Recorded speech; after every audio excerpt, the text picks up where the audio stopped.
Estou aqui com o Dr. Jorge. Como é que você tocou a campainha? Eu não toquei, uma pessoa tocou para mim. Dr. Jorge Donadelli, uma pessoa muito querida da gente, um amigo de um bom tempo. E eu visitei na fábrica de calçados para fazer uma oração no dia do aniversário dele. E ele me recebeu com tanto carinho, com tanto atenção, que ali selou uma amizade da gente. E eu estou conversando hoje com ele para recordar algumas coisas bonitas da vida dele, que é uma vida bonita. O senhor podia falar para nós um pouco do trabalho do senhor lá na fábrica, quando começou o trabalho, né? Antes de mais nada, eu fico muito feliz de receber a sua visita aqui. E eu recebo isso como uma graça de Deus, a gente poder lembrar daqueles tempos, afinal de contas, 40 e tantos anos, é uma satisfação. A pessoa idosa gosta muito de contar história, e eu já gosto de contar história pelo fato de gostar da história em si. E a gente que não tem muita coisa para fazer mais, que agora num período mais tranquilo, a gente fica aqui muito orgulhoso de poder recebê-lo e principalmente falar daqueles tempos maravilhosos que a gente se conheceu. Estava fazendo história. Sim, fazendo história. O Dr. Jorge, ele no dia que eu passei, mudei para minha casa lá no Jardim Santana, lá no meio do pasto quase, ele foi com a esposa e me deu muita alegria naquela visita. E ele recorda desse momento. E eu também recordo, porque ele disse que sair do trabalho até ir em casa há uma experiência muito grande para quem tem a casa própria e para quem... Sim, eu me lembro, eu disse que uma coisa é eu ir para casa e outra coisa é eu ir para a minha casa. Eu achei isso importante e gostei muito, eu fiquei muito feliz de saber que a partir daí você começou a trabalhar para conseguir a sua casa, qual não seria minha alegria, meu orgulho de poder visitá-lo justamente na inauguração da referida casa. Foi uma casa simples, mas é um pedaço do céu ali, graças a Deus. A gente fica contente. Depois que eu sofri acidente, o senhor passou lá na minha casa para fazer uma visita, me visitar. E o senhor tinha um compromisso que ia para a fazenda. Dali o senhor ficou tanto tempo que depois falou assim, eu estou voltando para você ir lá na minha viagem, porque eu fiquei contente de estar aqui. Foi uma visita tão gostosa. Então, realmente eu achei, a gente quando começa a conversar, principalmente começar a falar de Deus, começar a falar do trabalho, a gente se sente assim pertinho do céu. E naquele momento realmente eu me senti na obrigação de ficar ali, aproveitar aqueles momentos. A fazenda poderia ficar para outro dia.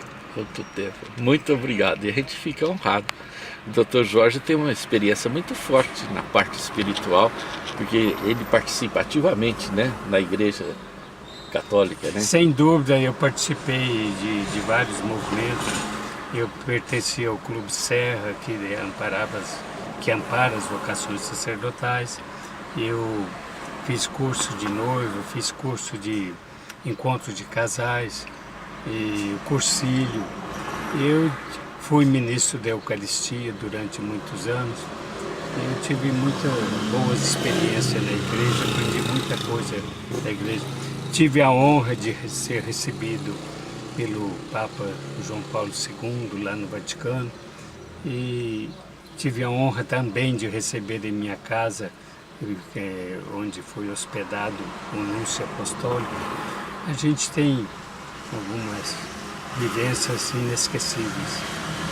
Isso marca a vida da gente, Sem dúvida, marca. São momentos que ficam inovidáveis, né? A gente não esquece nunca mais. É uma alegria pra gente. Um fratelli da Lontano, e Eu fiquei muito honrado. Depois da missa, nós tivemos com o prefeito, que nos ofereceu um almoço por conta da nossa visita. É uma cidade pequena, de menos de 5.000 habitantes, chama Borgo Amonticano.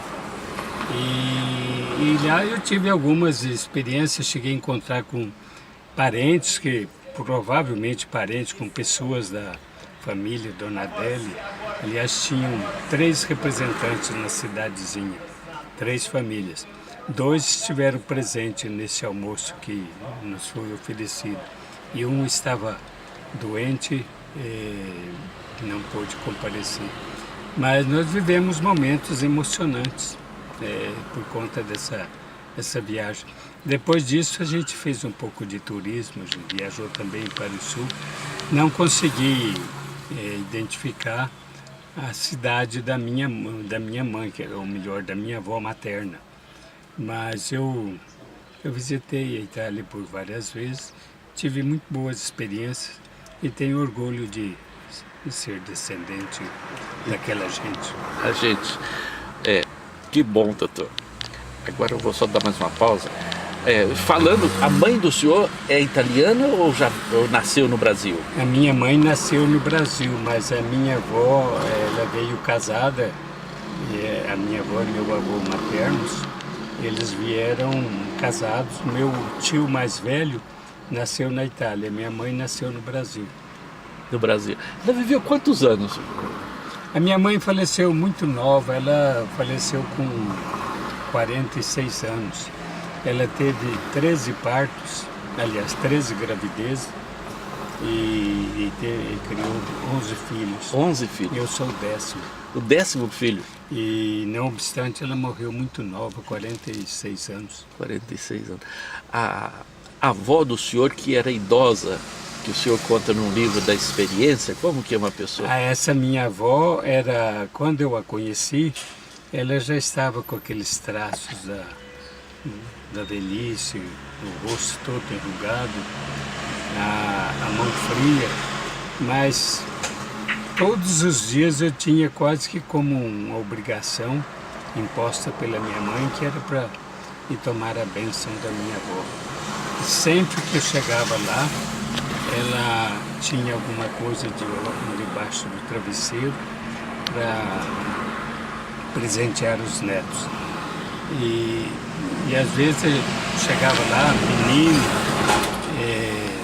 com bastante, tinha que atravessar um pasto onde tinha vacas bravas, e eu passava rezando de medo das vacas. Ia lá, conversava com a minha avó um pouquinho, pedia a bênção, recebia o presentinho dela, sempre era alguma coisa assim, uma bala, um biscoito. E quando a gente entrava lá, parece que a gente sentia ela fazendo orações, e eu me sentia num verdadeiro santuário. Quando ela me dava a mão para me abençoar, aquela pele fria e assim bem idosa, parece que me dava calor e me dava força, que quando eu voltava para minha casa, eu já não tinha mais medo das vacas. Que experiência gostosa, né? Uma pessoa idosa, só a presença já é um estímulo pra gente, né? Parabéns pro senhor. Ela faleceu já com quantos anos? Ela devia ter perto dos 80 anos quando faleceu. Ela morava aqui? Morava na região, ela morava em São José da Bela Vista. São José da Bela Vista. Ela foi sepultada no cemitério de São José da Bela Vista. São José da Bela Vista. Que bom! Isso por volta dos 1945, 46 talvez. Eu era bem jovem, bem criança. Bem criança. O Dr. Donadelli, ele foi muito... A vida quase do senhor trabalhou na indústria do calçado, né? Eu comecei a trabalhar muito jovem e eu precisava de ter emancipação para poder trabalhar com banco. Eu tinha 18 anos e trabalhei assim, com o meu irmão abria a conta e eu trabalhava. E depois, logo com 20 e poucos anos, eu montei fábrica de sapato e trabalhei quase 50 anos Na na fábrica. fábrica, E produzindo calçados Donadelli. produzindo calçados Donadelli de primeira qualidade, que felizmente chegou a ter uma marca muito boa. Exportou bastante. Exportamos bastante, demos muito empregos, pagamos muito impostos, distribuímos renda.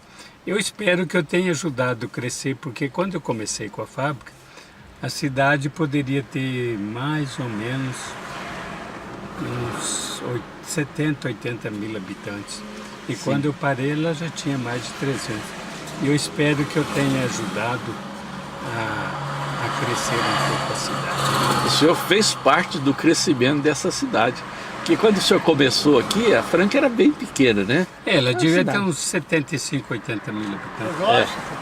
Ô, meu bom. caro, Como é que você você tá tá? bom? Tudo bem? Tudo na Tá certo. paz? Joia, né? Tudo bem? Tá terminando aí? Tô terminando.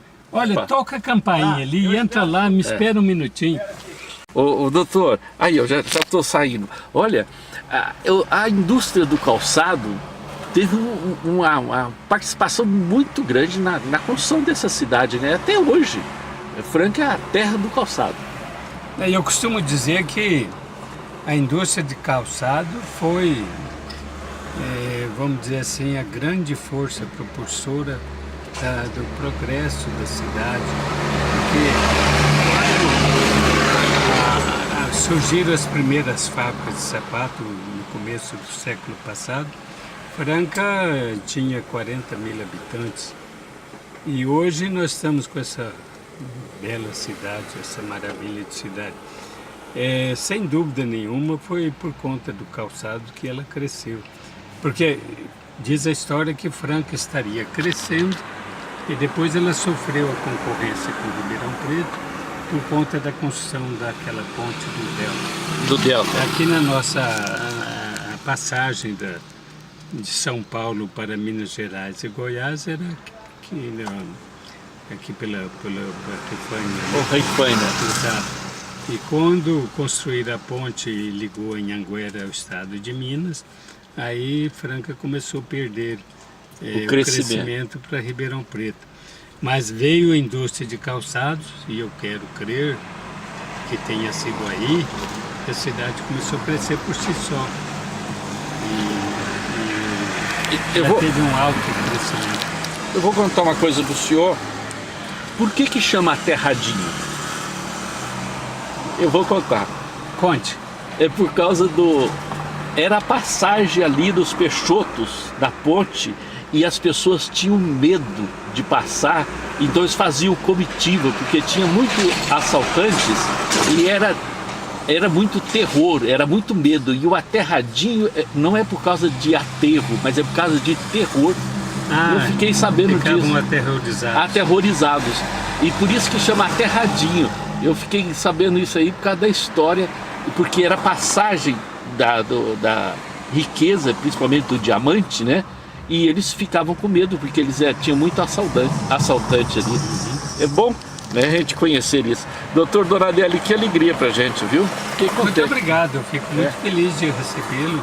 Para mim um orgulho, especialmente por ser você amigo de tantos anos, vem lembrar da gente aqui. Ronaldo. E eu fico contente, muito contente.